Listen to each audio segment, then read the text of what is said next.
मित्रांनो, आज आपण पाहणार आहोत मायावी हरिण ही गोष्ट. सीता आणि लक्ष्मण यांच्यासह श्रीराम पंचवटीत राहत होते. तिथे लक्ष्मणाने एक सुंदर पर्णकुटी बांधली होती. त्यांच्या वनवासाची 13 वर्ष पूर्ण झाली होती. शूर्पणखा ही रावणाची बहीण होती. ही राक्षसीन पंचवटीत येऊ लागली, खूप त्रास देऊ लागली. म्हणून रागावून लक्ष्मणाने तिचे नाक आणि कान कापून टाकले. शूर्पणखा लंकेत गेली आणि रावणासमोर उभी राहिली. तिची भयंकर स्थिती पाहून लंकाधिपती रावण संतापला.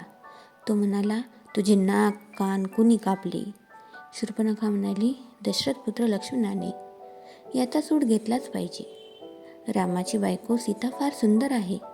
तिला पळवून आण आणि तुझी दासी बनव. रावणाला सीतेचे स्वयंवर आठवले. स्वतःची फजिती आठवली. तो रागाने लालबुंद झाला. त्याने मारीच राक्षसाला म्हटले, तू सुंदर सोन्याच्या हरणाचे रूप घे, पंचवटीत जा. राम आणि लक्ष्मण यांना तुझ्या मागे दूर घेऊन जा. त्याचवेळी मी सीतेला पर्णकुटीतून पळून आणीन. एकदा सीता पर्णकुटीसमोर फुले वेचीत होती. त्यावेळी तिने एक हरिण पाहिले. त्याचे अंग सोन्याचे होते, शिंगे रत्नांची होती. सूर्यप्रकाशात ते हरिण लखलखत होते. सीता श्रीरामांना म्हणाली, ते हरिण बघा, किती सुंदर आहे. ते हरिण मला हवे. धनुष्यबाण घेऊन श्रीराम निघाले. हरिण वेगाने धावू लागले. श्रीरामांनी त्याचा पाठलाग केला. मग त्यांनी हरणाच्या छातीत बाण मारला. हरिण खाली पडले, पण पडताना रामांसारखा आवाज काढून ओरडले, लक्ष्मणा धाव, मला वाचव. ते हरिण नव्हते, मारेच राक्षसानेच हरणाचे रूप घेतले होते. पर्णकुटीत सीता श्रीरामांची वाट पाहत होती. तिने त्यांचे ओरडणे ऐकले.